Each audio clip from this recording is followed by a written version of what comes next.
today is going to talk about national architecture. So we're all looking forward to hearing about what he has to say. So Álvaro, go, take it away. Ok, muy bien. Bueno, pues muchas gracias a todos por acompañarme hoy. Voy a compartir mi pantalla. Vamos a ver si puedo hacerlo aquí. Vale. ¿Podéis ver mi pantalla ahora? Muy bien. ¿Sí? Sí. Vale, muy bien. Pues mi intervención de hoy se llama En busca de una arquitectura nacional. Hay varias motivaciones. La principal es que hace 100 años que falleció el arquitecto Lluís Domènech i Muntaner, que fue uno de los grandes arquitectos del modernismo, y que hace 145 años publicó un artículo al que luego me referiré, que se llamaba precisamente En busca de una arquitectura nacional. Además de esa motivación, pues quería hablar con vosotros de alguna de mis grandes pasiones y especializaciones, que es la arquitectura. Soy doctor en Historia de la Arquitectura. También quería animaros a disfrutar de la arquitectura, no solamente en la observación, sino teniendo en cuenta componentes históricos de la sociedad, de la cultura, etcétera, etcétera. También, bueno, pues haré una relación especial a España y, bueno, pues como muchos vivís o habéis vivido en España y tenéis una relación especial con el país, pues quizá os evoque vuestro tiempo aquí. Y por último, también invitaros a valorar y descubrir la arquitectura de finales del siglo XIX y principios del XX. Quizá cuando viajamos prestamos más atención al Renacimiento, al Barroco.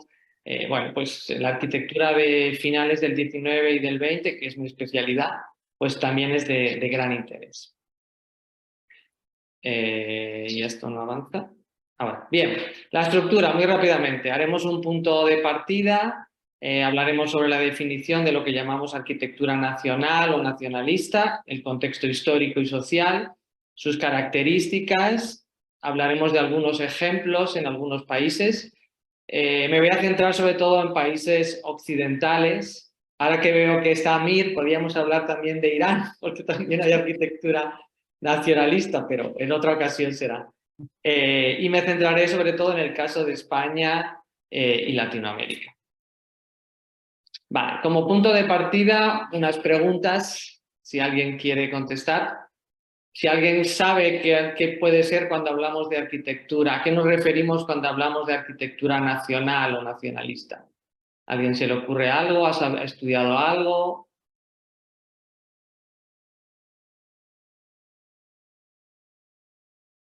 ¿Sí? ¿Alguna respuesta? ¿Será que tiene algo que ver con el fascismo? Bueno, podría, sí. Hola, Shannon. Podría ¿Qué tal? tener con el fascismo, sí, sí, podría tener. En realidad, el fascismo, a pesar de todo, es un estilo bastante internacionalista. Siempre Quiero que decir, escucho la palabra algo nacionalista, pienso claro, en el fascismo. sí, tienes razón, tienes razón. Pero en cambio, la arquitectura fascista es más internacionalista, digamos. Pero podría ser, sí, sí, sí. ¿Alguna respuesta más?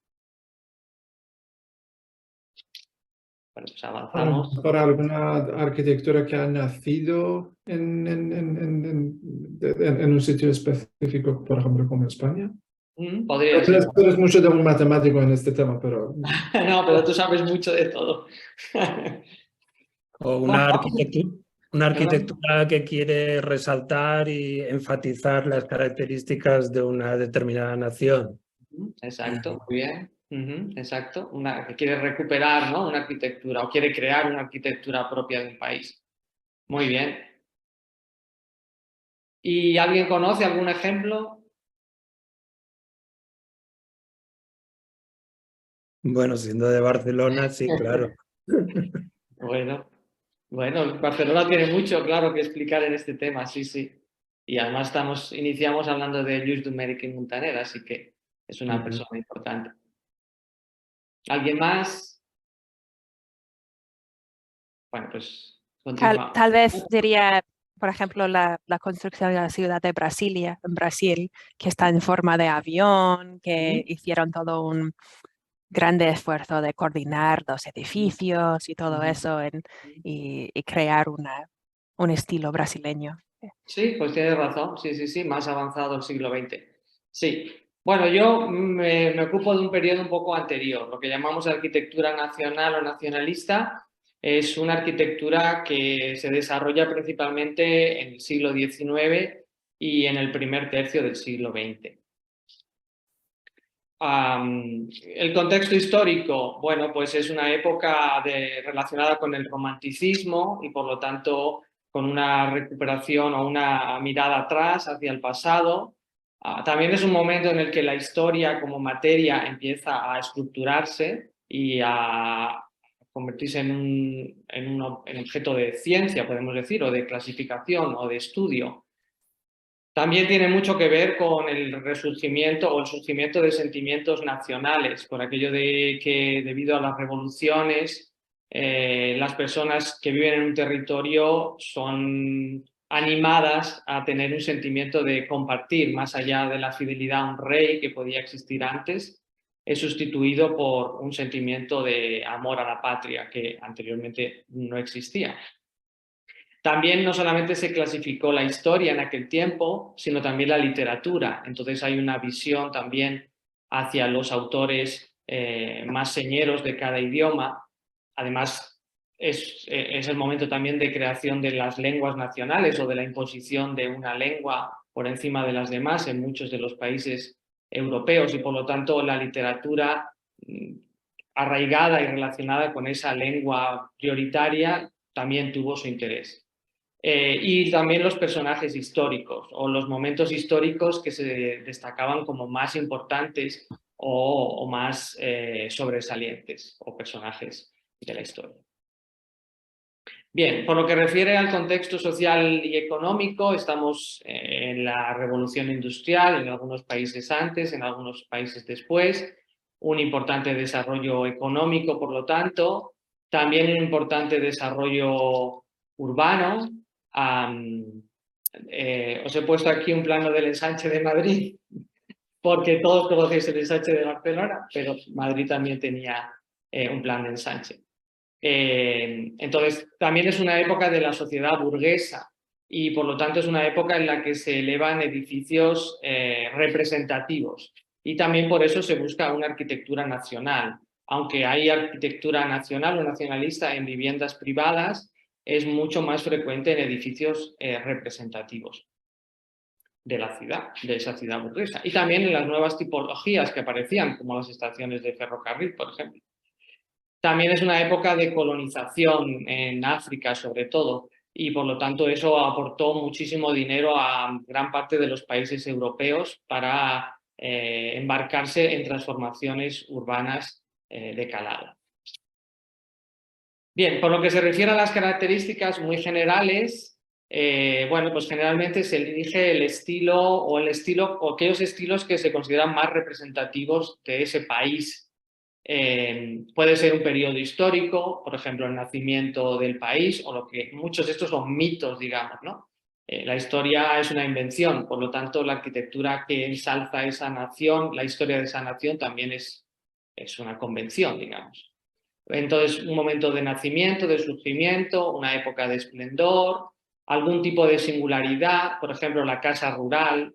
Esto es muy habitual de la época, no solamente en la arquitectura, esa vuelta hacia el campo en contra de esa primera globalización e industrialización. Bueno, pues volver la vista al pueblo, a la arquitectura vernácula o local, también es muy habitual. O exagerar, digamos, aquellas formas estructurales que tienen relación con las características del lugar, como puede ser el clima o puede ser los materiales a disposición. Y por último, la vivienda de un personaje, pues un personaje de la literatura o un autor de la literatura o un héroe nacional. La repetición de su vivienda puede ser un modelo para esa arquitectura nacional. Como decía antes, se suele utilizar para edificios públicos o representativos. no solamente en los propios países, sino también, como explicaré más adelante, en las exposiciones. Finales del siglo XIX y principios del XX es la época de la eclosión y mayor desarrollo de las ferias mundiales. Y por lo tanto es interesante ver qué propuestas presentaban los países a esas exposiciones como ejemplo de la arquitectura de su país. Dentro de todo, claro, siempre se recrean los elementos más vistosos o más característicos. Es decir, que no es una recreación perfecta o absoluta, no se busca de los modelos anteriores, sino que están exaltados, ¿no? Y también se pueden combinar bastantes estilos. Estamos en la época del eclecticismo. Os pongo aquí un ejemplo, si esto avanza. A ver.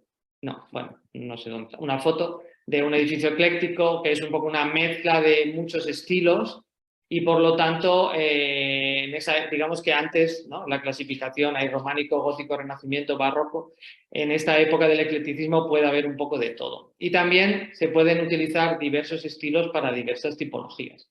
Por ejemplo, una iglesia suele ser imita el gótico, un edificio político suele ser más clásico, o un lugar de recreo más neoárabe o algo más, algún estilo exótico, etc. Bien, muy rápidamente haré alusión a otros países, sobre todo europeos, ¿no? En el caso de Inglaterra, el lenguaje que inspira esa arquitectura nacional es lo que llamamos el estilo Tudor, que es de más o menos el siglo XV. Una época de gran esplendor para Inglaterra, de fortalecimiento de la monarquía, del final de la Guerra de las Dos Rosas, la unificación con Gales y con Irlanda. Es decir, que es un momento de esplendor del país. Y también un poco más tarde, porque este estilo Tudor se mantuvo mucho en el tiempo, pues relacionado, por ejemplo, con Shakespeare y su teatro, ¿no? Entonces es este estilo arquitectónico con entramado de madera, con estos triángulos que llamamos gabletes, el uso de las paredes blancas, las grandes chimeneas, que dio lugar a lo que llamamos el estilo Old English, o también se llama Tudor Revival, que es, como vemos las fechas, estamos ya en el siglo XIX. Se utiliza ese mismo lenguaje, pero para otro tipo de construcciones. Por ejemplo, viviendas burguesas, como tenéis arriba, a la derecha, de esa burguesía industrial que crece en el siglo XIX, o viviendas urbanas, como tenéis abajo a la derecha, o, por ejemplo, estaciones de ferrocarril, que es quizá lo más interesante, ¿no? Cómo se utilizan características de estilos de muchos siglos anteriores para construcciones que muestran el progreso y la transformación de la época industrial, como pueden ser las estaciones de ferrocarril. El gótico también es muy característico de Inglaterra, no solamente porque corresponde a otro momento de esplendor, sino también porque se relaciona mucho con la Iglesia de Inglaterra y con la Iglesia episcopaliana, y por lo tanto será un estilo muy, muy característico de Inglaterra y de muchos de sus países de influencia. Como podemos ver ejemplos del neogótico en Inglaterra, como este ayuntamiento en Northampton o el Parlamento de Londres, en Westminster, claramente con todos los elementos propios del gótico. El caso de Francia, pues tenemos por un lado el Renacimiento, que es también un momento de fortalecimiento del país, del final de la Guerra de los 100 años, la expulsión de los ingleses, el reinado de Fernando I, la relación con la expansión por Italia. Entonces también es una época importante para Francia. Y no digamos el barroco, ¿no? Es la monarquía absoluta, es Luis XIV, el Rey Sol, ves Versalles, y por lo tanto son dos estilos que se utilizarán mucho en Francia. En el Renacimiento, en lo que llamamos neorrenacimiento, como puede ser el caso del Ayuntamiento de París, o sobre todo lo que denominamos el estilo Segundo Imperio, que es lo que, bueno, pues la imagen que nosotros tenemos hoy de París, ¿no? Toda la transformación urbana de París bajo Napoleón III, diseñada por Haussmann, pues sigue este estilo un poco neobarroco, podemos decir, tan característico de Francia, de París, pero también de la mayor parte de las ciudades de ese país.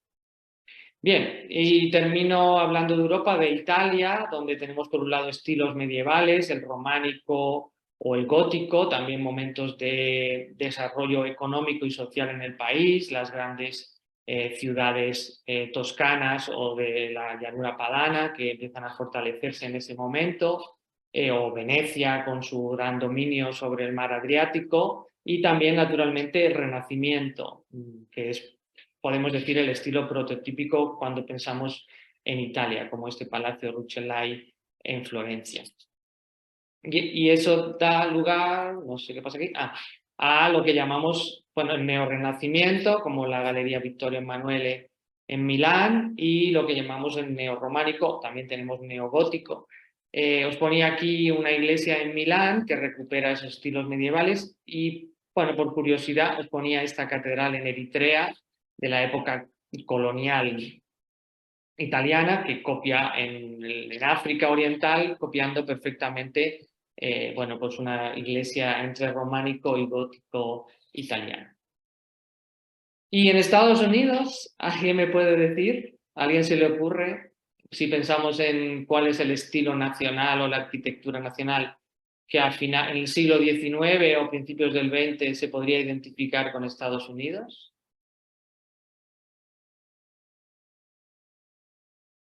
Pues para mí los edificios públicos sería más bien lo que llamamos federal, que es neogreco, ¿no? Ajá, exacto, sí. En Estados Unidos es un país muy interesante porque, como has dicho muy bien, inicialmente se utiliza un estilo neoclásico, también llamado estilo federal. Y es muy interesante porque la arquitectura habla mucho de un país y mucho en sus edificios públicos. Entonces la idea de edificios públicos que muestran un Estados Unidos con un lenguaje o con una ideología, digamos, no tan nacionalista, sino más universalista y más de pensamiento, más que de identificación con un territorio, con un pasado. Entonces, en Estados Unidos inicialmente se eligió un estilo griego que no tenía ninguna relación con su propia historia, digamos, con los nativos, digamos, y tampoco con Inglaterra, ¿no? Específicamente Inglaterra, sino que ese es un estilo más que evoca la ideología griega más que la historia griega, o quizá también algunos elementos del Imperio Romano, que era un gran país multicultural por aquel entonces. Pero es verdad que además de esto tenemos evocaciones europeas. Naturalmente la herencia europea en Estados Unidos es muy grande y por eso tenemos edificios neogóticos, tenemos edificios de Segundo Imperio, tenemos ejemplos renacentistas, tenemos ejemplos góticos. Muchos de estos edificios son evocados en Estados Unidos. Pero es verdad que, como pasa en la mayor parte de los países, no se puede hablar de una arquitectura nacional en este caso. Bien, y centrándonos en el caso de España, hablaba antes de este artículo En busca de una arquitectura nacional, publicada por Luis Domènech y Montaner en la Renaixença.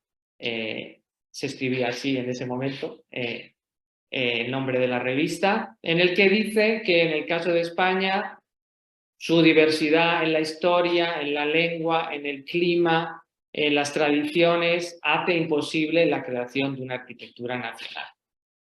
Esto que en España se puede entender no singulariza el caso de España. Tampoco se puede hablar de una arquitectura nacional en Francia, porque Francia también es muy diverso. O en el caso de Italia, porque también es muy diverso. Hemos visto, por ejemplo, antes evocaciones en Estados Unidos de un renacimiento italiano y de un gótico veneciano. Pero es verdad que el caso de España es singular por su diversidad, sobre todo los edificios públicos. En Francia, digamos que es más habitual ver sobre todo el estilo Segundo Imperio, pero en España hay una gran diversidad y muy clara, digamos, a nivel regional, como podemos ver a continuación. Bien, rápidamente hablaremos de algunos de esos estilos que se consideran estilos nacionales. El primero de ellos sería el estilo neonazarí. En el cuadro que está enmarcado en rojo, a la izquierda siempre os pongo el modelo que se evoca, digamos, ¿no? Entonces tendríamos el Palacio de la Alhambra en Granada y se utilizó mucho, sobre todo, y es una cosa que me voy a referir a lo largo de esta intervención en pabellones de exposiciones. Por ejemplo, aquí tenéis el pabellón español de la Exposición de París de 1878 y la de Londres de 1851. En los dos pues, hay una clara evocación, por no decir copia, de los modelos nazaríes. Entonces, digamos que por la singularidad española de contar con este tipo de arquitectura islámica, pues se utilizó en momentos para relacionarlo como una arquitectura propia del país. El neomudéjar pues, es un caso también singular, ¿no? Porque junto con Portugal, digamos que sería la excepción. Luego hablaremos de Latinoamérica, porque también hay mudéjar en Latinoamérica. Entonces el mudéjar, aquí tenéis una torre aragonesa, pues también debido a esa simbiosis que digamos que definiría un poco la esencia de lo que es ser español, si es que existe una esencia de ser español, pero esa combinación de elementos de origen romano con elementos de origen islámico, pues también fue muy querido como una identificación de arquitectura nacional o en algunas zonas donde el mudéjar fue importante, como puede ser Aragón, en el edificio de Correos, o Andalucía, con esta estación de ferrocarril. Os ponía precisamente estos ejemplos por lo que os decía antes, que se utilizan estilos medievales, digamos, para precisamente edificios públicos, pero curiosamente edificios que no tienen nada que ver con la época mudéjar, como puede ser las comunicaciones tanto postales como físicas, ¿no? Como terrestres en el caso del tren. Bien, el neogótico también en el caso de España fue muy importante y especialmente naturalmente en Cataluña. Estamos en el momento del apogeo del Renacimiento nacional de Cataluña, de esa mirada al gótico, a la época de esplendor, al siglo XIV principalmente, cuando Cataluña y sobre todo Barcelona fueron bueno, pues uno de los grandes centros económicos peninsulares. Digamos que bueno, es el momento de creación del barrio gótico, que aunque cuenta con muchos edificios originales, muchos otros fueron trasladados hasta allí y otros fueron recreados para bien, recuperar de manera un poco fantástica, con una base real, ese pasado o ese centro histórico gótico de la ciudad.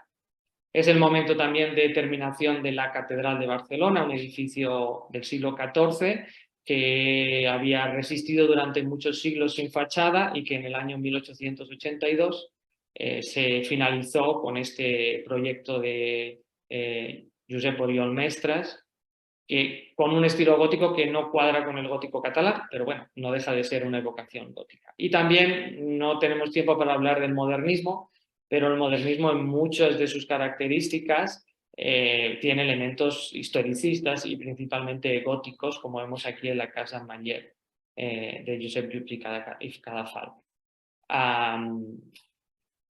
Bien, el neorrenacimiento también fue muy querido, sobre todo en el centro de España, como bueno, pues el Renacimiento corresponde a la época de unificación, digamos, con Isabel y Fernando, los Reyes Católicos, la expansión por las Américas, es decir, que es un momento que se magnifica, que se mitifica, digamos, en el siglo XIX y por lo tanto es evocado, y en este caso especialmente un edificio que sería el Palacio de Monterrey de Salamanca, que fue el modelo para muchos edificios de vocación renacentista, como el Palacio Larrinaga en Zaragoza o la estación de ferrocarril de Zamora, de nuevo un edificio típico del siglo XIX, la estación de ferrocarril, y volviendo a aludir a las exposiciones mundiales, pues el pabellón de España de la Exposición Universal de París del año 1900, evocando perfectamente la arquitectura del Renacimiento español. Existe un caso singular en el que no se evocan grandes construcciones, sino que hay como os decía al principio, en ocasiones se recurre a arquitectura popular. Este es el caso, por ejemplo, de lo que llamamos la arquitectura neovasca o la neocántabra.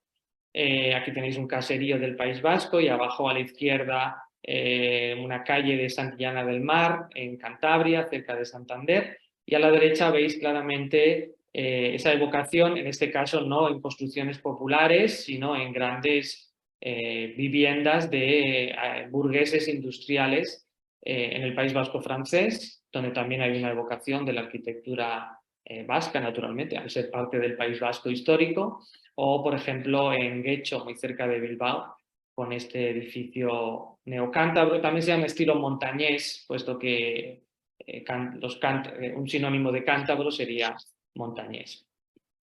Bien, y un caso muy singular es el regionalismo andaluz. Aquí no os puedo traer una evocación porque no existe una clara evocación. Sí que hay naturalmente muchísimos elementos barrocos, sin duda alguna una época de esplendor para Sevilla, pero hay muchos elementos también renacentistas, hay muchos elementos mudéjares, como puede ser el uso del ladrillo o la abundancia de la cerámica. Pero digamos que el regionalismo andaluz, aunque no tiene una clara evocación, no es un neo nada, sí que quizá que es uno de los más difundidos en Andalucía y en otras partes, en Extremadura, por ejemplo, en Murcia, y uno de los más vistosos y más interesantes.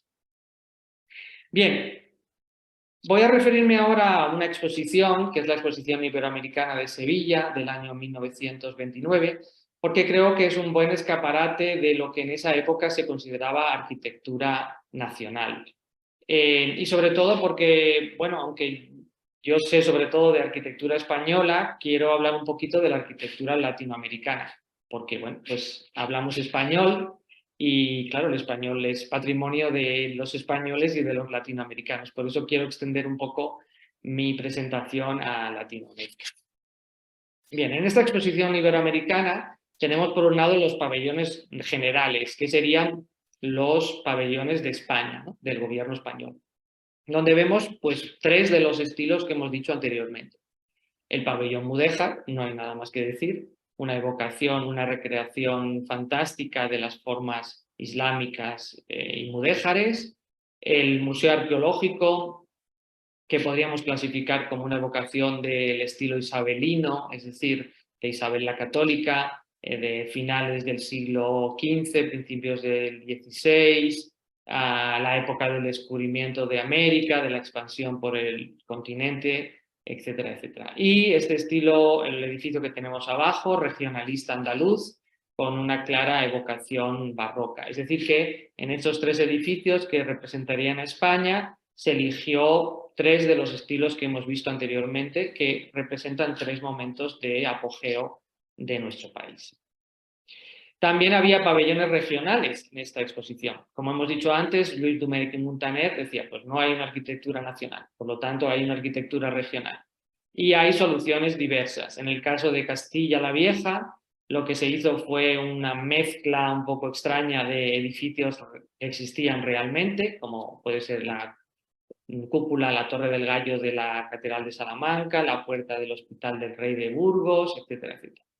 Aragón presentó un pabellón muy interesante, una recreación un poco modernizada, digamos, del mudéjar, con ese elemento principal del uso del ladrillo, de la torre, etcétera. Y en el caso de Barcelona, que no había un pabellón de Cataluña, sino que era de Barcelona, hay una búsqueda de la arquitectura rural, ¿no? Como hemos visto también en el caso del País Vasco. Es interesante ver cómo también en Inglaterra las grandes sociedades industriales, quizá precisamente por distinguirse o alejarse de la fabricación en serie de la industria, los grandes promotores y dueños de industrias, para sus viviendas prefieren la arquitectura rural, porque hace más singular, más original y más propia del territorio.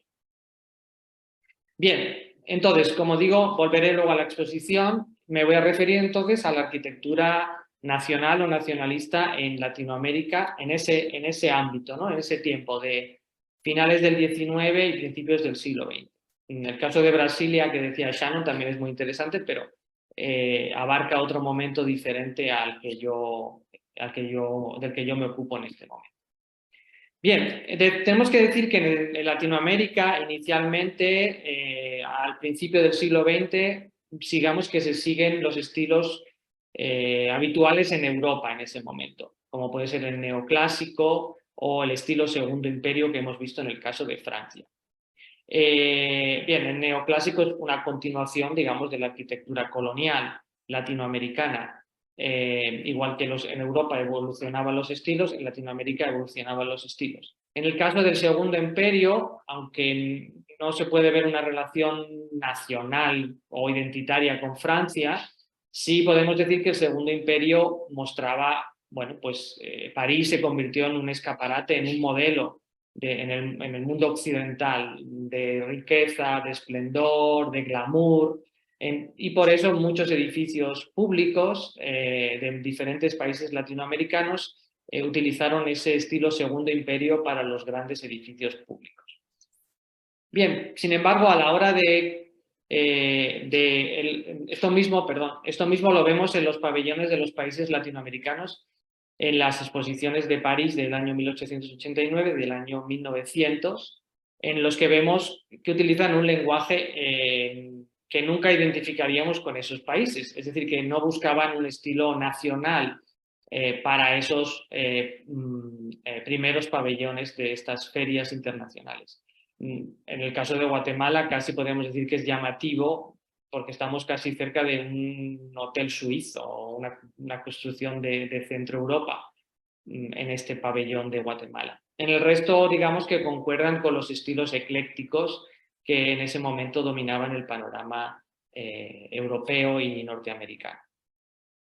Bien, naturalmente, una vez que se independizaron los países de Latinoamérica, se buscó una arquitectura nacional para los edificios públicos y muchos de estos países, especialmente México, buscaron modelos en la arquitectura indígena, en maya o de Teotihuacán, estuvieron muy presentes. No vamos a extendernos ahora a la historia de México, pero claro que hay una búsqueda en las raíces indígenas muy fuerte en el sentimiento nacionalista y en la política mexicana del siglo XIX. Y de hecho, por ejemplo, México eligió este estilo, podemos decir, neoindígena para los pabellones de París de 1867 y de París de 1889. En el caso de 1867 recrea perfectamente, casi perfectamente un templo de ese país indígena. Y en el caso de 1889, de París también, bueno, pues es una evocación un poco más fantástica. Bien, digamos que también muchos estilos que llegaron de España, que llegaron de Europa, se convirtieron en estilos nacionales, o al menos en algunos momentos de la historia de estas nuevas naciones en Latinoamérica se miró al Renacimiento. No al Renacimiento como un estilo extraño, sino como un estilo nacional. Es decir, el Renacimiento tiene un desarrollo muy grande en algunos países, por ejemplo, la Catedral de la República Dominicana, o en México, por ejemplo, hay excelentísimos ejemplos de Renacimiento, sobre todo alrededor de la Ciudad de México, pero en muchos otros lugares. Y por lo tanto el Renacimiento se utilizó como un estilo para edificios públicos importantes. Por ejemplo, bancos, por ejemplo, el edificio de correos de la Ciudad de México o, por ejemplo, un teatro en la ciudad de Buenos Aires, que naturalmente al haber una evocación hacia el escritor, hacia Miguel de Cervantes, pues se utilizó un estilo similar a la época, un poco anterior a este escritor. En el caso del Teatro Cervantes resulta interesante ver que, no sé si lo tenéis muy presente, pero es prácticamente una copia de la fachada de la Universidad de Alcalá de Henares, cerca de Madrid. No he puesto una foto aquí, pero si luego la buscáis es prácticamente similar. Y en el otro caso, bueno, pues edificios públicos y de nuevo también con esa relación con la sociedad burguesa, ¿no? El banco de esa economía capitalista o de nuevo las comunicaciones, en el caso del Palacio Postal de México. Como os decía antes, el mudéjar es algo único de España y Portugal, pero también tenemos ejemplos interesantes de arquitectura mudéjar en Latinoamérica, en varios países de Latinoamérica. No solamente es un estilo llevado de Europa, sino que en muchos países había constructores mudéjares, y además tampoco me quiero extender, pero el mudéjar tuvo mucho predicamento en Latinoamérica porque por una cuestión de repetición y una cuestión de geometrización coincidía en ocasiones con estilos indígenas, y por lo tanto los arquitectos o los artesanos indígenas, digamos que tenían más éxito cuando evocaban las formas mudéjares por esas coincidencias con sus estilos nativos. Bien, pues curiosamente el mudéjar, que quizá nunca identificaríamos con Latinoamérica, fue elegido por México y por Venezuela para sus pabellones, en el caso de México en Nueva Orleans en el año 1884 y Venezuela en París en 1900.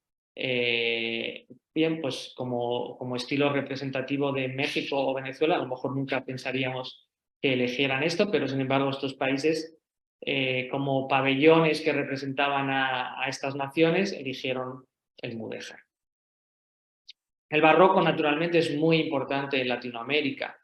Cuando nosotros pensamos en arquitectura colonial latinoamericana, estamos pensando en el barroco, las grandes ciudades coloniales de México, o la ciudad de Quito en Ecuador, o la Antigua. El barroco es algo muy, muy propio de la historia de la arquitectura latinoamericana, con edificios además muy, muy unidos a la identidad de muchas naciones, como puede ser la Capilla del Pocito en Guadalupe, en México. La Virgen de Guadalupe es parte muy importante de la identidad mexicana. Y por lo tanto la arquitectura neobarroca fue muy habitual como un estilo de evocación cuando se construyeron edificios públicos y privados en Latinoamérica a finales del XIX y principios del XX. El Palacio Arzobispal de Lima, por ejemplo, evoca claramente las formas barrocas, con esos balcones cerrados muy típicos también de la ciudad peruana, o la vivienda que tenemos arriba en Polanco, en Ciudad de México, y es un estilo que, digamos, se identifica mucho con Latinoamérica, este neobarroco, y por eso aparece repetidamente en esos países. Como veis, la Iglesia de la Merced, abajo en Tucumán, es ya de 1947 y sigue evocando esas formas neobarrocas. Os traía esta imagen, no tiene mucha importancia, es de Yemen, en Arabia, y la quería relacionar con los balcones cerrados de Lima, muy rápidamente, pero porque la historia de la arquitectura es una pasión para mí, porque es muy interesante. Cómo unos balcones de celosías de la península de Arábiga acaban siendo casi el elemento más singular de la arquitectura limeña. Qué recorrido por el mundo y por la historia ha tenido la arquitectura, ¿no? O ejemplos arquitectónicos, como estos balcones han pasado de Arabia a Egipto, de Egipto al norte de África, del norte de África a España, y llegan a Lima y se convierten en seña de identidad de la ciudad, un inciso, simplemente. Bien, y vuelvo a la exposición Iberoamericana de Sevilla, porque allí también los países latinoamericanos tenían sus pabellones. Y podemos ver que la mayor parte de los pabellones de la exposición iberoamericana de Sevilla, de los países de Latinoamérica, fueron imitando ese estilo colonial o ese estilo barroco, como puede ser el caso de Argentina, que aunque no es un país donde la arquitectura colonial tuvo un gran desarrollo, sí que son muy famosas las misiones en el norte del país. O el pabellón de Colombia, por ejemplo, que imita una iglesia barroca, el pabellón de Perú, que recuerda bastante a lo que hemos visto anteriormente del Palacio Arzobispal de Lima, y de nuevo vemos esos balcones cerrados con celosías que, como digo, son tan característicos de la capital del país. Aunque tenemos que decir que estos tres pabellones, como hemos dicho, en esa mezcla de estilos que es tan habitual en aquel tiempo, presentan también características indigenistas, podemos decir. Arriba volvemos a tener, arriba a la izquierda es el pabellón nuevamente de Argentina, arriba a la derecha tenemos el pabellón de Colombia nuevamente, donde podemos ver esa figura de un indígena en las torres y el patio, aunque también es verdad que la forma de los arcos superiores también podrían tener una relación con el mudéjar o el arte islámico. Y abajo tenéis el interior del pabellón de Perú, también muy diferente al exterior, que es plenamente neobarroco. En el interior se buscó una recreación de formas nativas. Bien, y asimismo, además de estos edificios neobarrocos, hay otros plenamente neoindígenas. México, de nuevo, vuelve a apostar por la arquitectura vernácula, la arquitectura indígena, digamos, en su pabellón, tanto en el exterior como en el interior, y Guatemala también optó por este pequeño pabellón en el que podéis ver representadas figuras de carácter maya, también referencias a la naturaleza, aunque podemos decir que la utilización del azulejo y la puerta de ingreso con ese arco de aproximación de hiladas, ese arco de zigzag, también podría hablarnos de una relación con el mudéjar.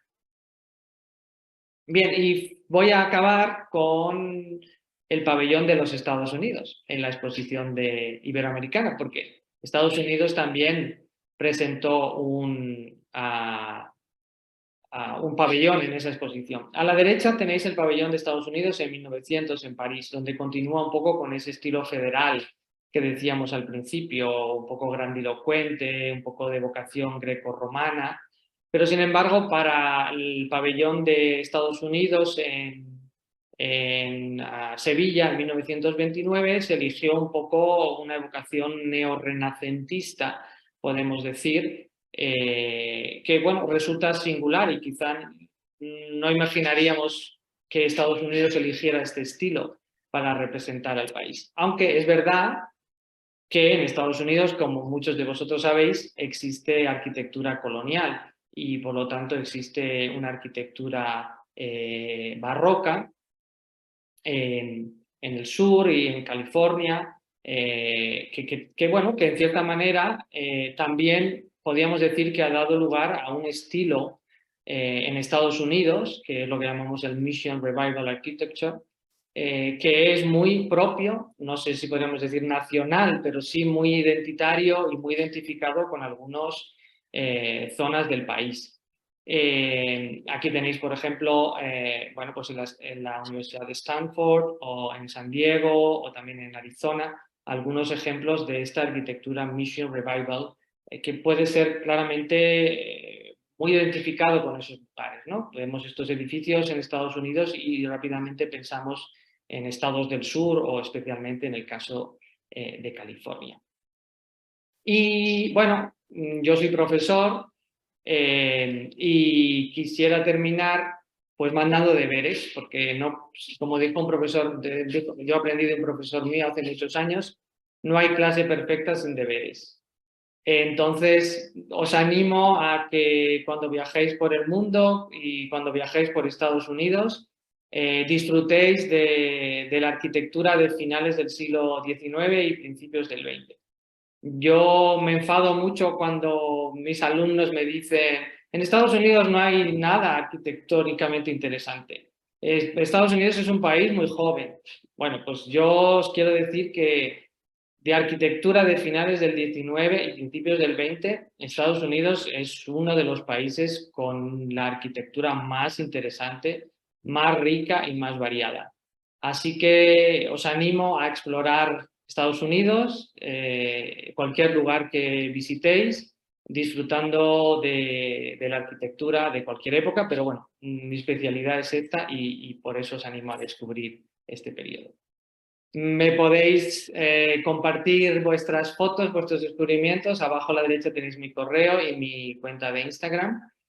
Así que espero que cumpláis con los deberes y compartáis conmigo vuestra búsqueda de ejemplos en Estados Unidos de arquitectura del siglo XIX y XX. Muchísimas gracias a todos por vuestra atención y por vuestro tiempo. Gracias. A ti. Gracias, Álvaro. Qué Gracias. bella presentación. Qué pena Wow. que no hubo más gente aquí, pero a lo mejor mucha gente va a aprovechar del video que se hizo y estamos muy agradecidos por todo el trabajo que hacéis para continuar enseñándonos a todos. Muchísimas gracias a ti por tus palabras y por tu tiempo. Gracias. Oye, está genial. Yo tenía es que tengo varias, pero Bueno, si tenéis Las preguntas... haré mañana en un café. Pero que me he debido de perder. ¿Tú cuál sería un ejemplo de cuando decías al principio que se inspiraba pues en modelos, de personajes? Por ejemplo, el caso de Shakespeare que he puesto. ¿Cuál sería al que te referías sobre todo? Sí, sí. Y por ejemplo, en el caso de Italia, bueno, pues por ejemplo, la casa es un poco, pero por ejemplo, la casa de Romeo y Julieta, por ejemplo, en Verona, se recreó mucho la arquitectura del siglo XIX y XX en Italia. Sí, sí, sí. Qué guay. Me ha encantado el pabellón de Guatemala. Bueno, pues existe, ¿eh? Está allí en Sevilla. Aunque muchos deben haber sido destruidos, ¿no? Después de las exposiciones. Sí, la mayor parte han sido destruidos, sí, sí, sí. Por eso los que eran dibujos o fotografías en blanco y negro no existen ya. Muchos fueron destruidos, sí. Tenemos suerte de que en Sevilla, por ejemplo, se conservan la mayor parte. Sí. Y luego me ha encantado también bueno, todo, pero que claro que realmente las exposiciones universales, que quizá por lo que dice Uri, que como tienden a desaparecer o ser desplazados los edificios y reubicados, claro, si no es como de libro, no puedes visitarlos excepto Sevilla y poco más. Entonces se pierde todo lo que aportan a nivel de documentación, pero realmente es una fuente para ver la evolución de la propia visión del país y de cómo se vende de cara al público enorme. No se me había ocurrido nunca pensarlo así. Algunos sí se conservan y se trasladan. Por ejemplo, el pabellón Mudéjar de México, que estaba en Nueva Orleans, ahora está en México. No sé, creo que en la Ciudad de México está en México. Algunos sí, sí que se han trasladado. Sí. Y luego ya por lo último, no, que estaba pensando también que, claro, de Zaragoza sí historicista, ¿hay casi más neomudéjar que neorrenacentista o hay más? No, hay más neorrenacentistas, sí. En el caso Porque de claro, realmente si nos tuviéramos que identificar con la tesis de un periodo próspero a nivel económico y por tanto arquitectónico, sería el gran periodo de Zaragoza. Sí, lo que pasa que, claro, el mudéjar resulta más singular y más autóctono, digamos. Por diferenciador y tal. Bueno, muy bien. Pues bueno, muchísimas gracias a todos. Gracias a ti. Gracias, gracias. Y luego que es un gusto vernos a todos, los fijos y los nuevos, pero Desde un luego, gusto vernos sí. a todos. Un abrazo muy fuerte. Muchísimas gracias a todos por... Gracias. Abrazos a todos. Venga, Chao. Susan. Susan, for all your work. Susan, thank